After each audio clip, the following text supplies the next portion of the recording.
S'avvicina Pasqua, la più grande festa dell'anno, e con essa la Settimana Santa, stracolma dei misteri più preziosi della vita di Gesù.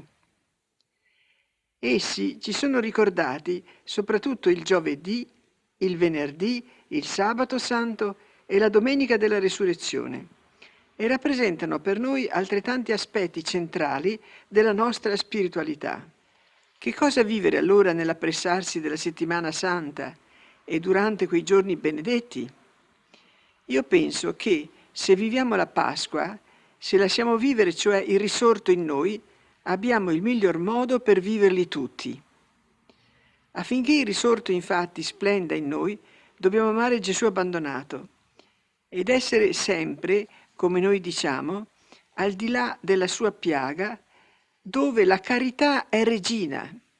È lei poi che ci spinge ad essere il comandamento nuovo in atto, che ci spinge ad accostarci all'Eucaristia, è la carità che ci porta a vivere l'unità con Dio e con i fratelli. È per la carità che possiamo essere in certo modo altre Maria. Saremmo tutti assieme con ciò, realmente, quel popolo di Pasqua che è parso a qualcuno di intravedere nel nostro movimento.